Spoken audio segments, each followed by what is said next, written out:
Et bienvenue, trailers, trailers, runneuses, runners, dans ce nouvel épisode du 5 km à l'Ultra Trail, podcast qui partage des conseils pour que vous puissiez courir et atteindre vos objectifs personnels dans la course à pied. Petite capsule du jeudi, et oui, nous sommes déjà jeudi, bientôt la fin de cette semaine pour profiter du week-end et d'un 24 heures qui va m'occuper, donc du coup 24 heures minimum, et après je serai un petit peu fatigué aussi, mais c'est avec un petit plaisir, hein. Je suis presque excité à l'idée de me confronter puis de faire réellement ces 24 heures. Donc aujourd'hui, je ne vais pas parler de mes 24 heures, je vais parler du coup de la dernière semaine et ce qu'on appelle généralement la semaine d'affûtage ou la période d'affûtage, parce que finalement elle dure plus ou moins longtemps suivant la course qu'on prépare. Tu prépares un 10 km, 3 jours peuvent suffire. Tu prépares un semi, un marathon, 5 jours, une semaine. Tu prépares un ultra, il faut commencer à compter 10 jours avant ta course, hein, pour rentrer dans cette période d'affûtage. Alors, la période d'affûtage, c'est donc la dernière ligne droite avant ta course. Ton entraînement est fini. Enfin, je veux dire, c'est fini. Et ce qui arrive quand on débute, et même pas quand on débute, hein, quand on a quelques années aussi après d'expérience, on a ce petit stress légitime, hein, de se sentir pas prêt pour sa course. Donc, la première erreur, et je pense la plus répandue dans cette semaine, c'est qu'on se fait une petite séance toute vite faite pour se rassurer, tu vois, rassurer les jambes, le cardio. Donc on se fait une petite séance de côte, on se fait une petite séance de fractionné, on se fait une petite sortie tempo, tu vois, le mercredi généralement, allez, peut-être le jeudi pour les plus foufous. Le problème, c'est que ça crée de la fatigue. Alors tu te rassures. Je sais pas si tu te rassures, hein. J'ai envie de dire, si tu ressens une douleur, alors là c'est mort, tu te rassures plus du tout, là tu es en panique. Si tu te sens pas bien, c'est pareil, tu te sens pas bien, tu es en panique jusqu'à ta course. Tu te sens bien, c'est super, mais le lendemain tu es un peu fatigué, tu vas mettre peut-être quelques jours à t'en remettre, alors que l'objectif c'est d'arriver fit, arriver avec du tonus, arriver avec de l'énergie sur ta course. C'est pas arriver avec déjà la tête qui est pas bien, deux, déjà un petit peu entamé, donc pas à 100% de tes capacités, tout ça parce que tu auras claqué une séance un petit peu trop forte pour te rassurer, alors qu'avec des gentils mots bien placés, des bonnes phrases, un coach qui te rassure, ok, tu perds pas de l'énergie mentale et physique dans une séance qui va finalement t'entamer déjà la réussite de ta course. Il ne faut pas se mettre un handicap. Mais du coup, tu vois, cette période d'affûtage, elle est quand même hyper importante. Ton entraînement est fini, quasiment. Et j'ai envie de dire, tu peux, si tu as des erreurs à faire, elles sont souvent faites là, notamment avec cette erreur de vouloir se rassurer et de claquer un petit peu trop d'énergie dans cette période. Alors, ok, maintenant, tu as 3 aspects de ton entraînement que tu dois absolument respecter dans cette période, notamment, on va dire, la dernière semaine. Il faut que tu réduises ton volume d'entraînement pour garder de la fraîcheur. Comme j'ai dit, c'est plus le moment de prévoir une séance de fractionné, une séance intensive, hein, type séance de côte, hein. Ça va te générer de la fatigue. Bon, toi, ton entraînement, il est bâché, il est terminé. Et donc, l'objectif de cette semaine, c'est d'arriver frais et dispo sur ta course. Donc, tu fais moins de volume. Si tu as l'habitude de faire 50 km, écoute, je pense que tu en fais 25-30. Voilà, ça suffit. Maintenant, deuxième aspect, dernière semaine ou période d'affûtage, on rentre dans le spécifique. Tu vas faire une course à pied, les entraînements croisés, c'est fini. Tu peux en faire évidemment, mais l'utilité des entraînements croisés, c'est pour augmenter ton volume, c'est pour continuer à t'entraîner en limitant les chocs, tout ça. Mais quand tu arrives à la fin, tu vas faire de la course, donc ils n'ont plus vraiment leur utilité. Et puisque tu vas courir, c'est un moment privilégié, je trouve, pour se concentrer sur soi. Voilà, et faire les derniers petits réglages.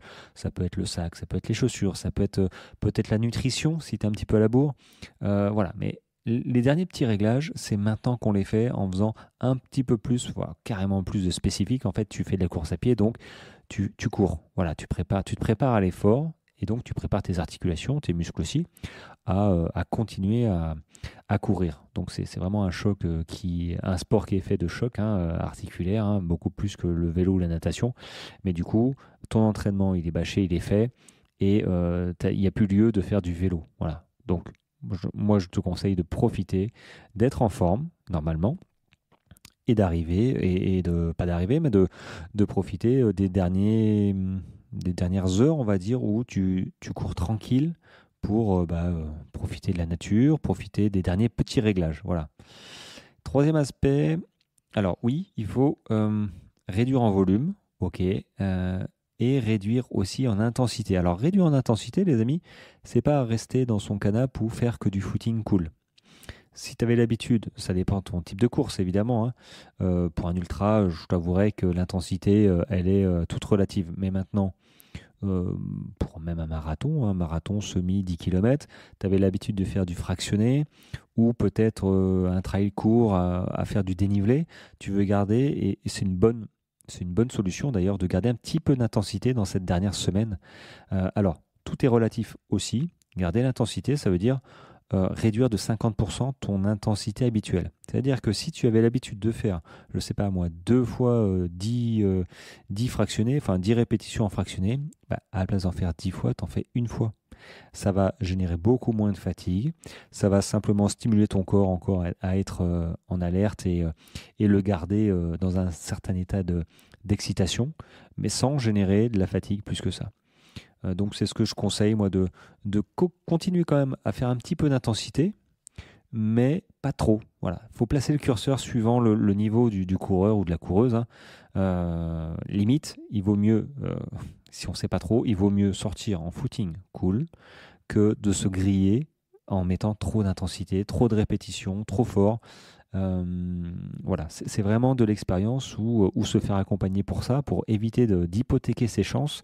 C'est ça le terme que je cherchais tout à l'heure, hypothéquer ses chances de réussir sa course, suivant là où on met le curseur de la réussite. Chacun voit la réussite où il veut, dans le temps, dans terminer une course, dans comment se sentir. Voilà, chacun place la barre de sa réussite où il l'entend.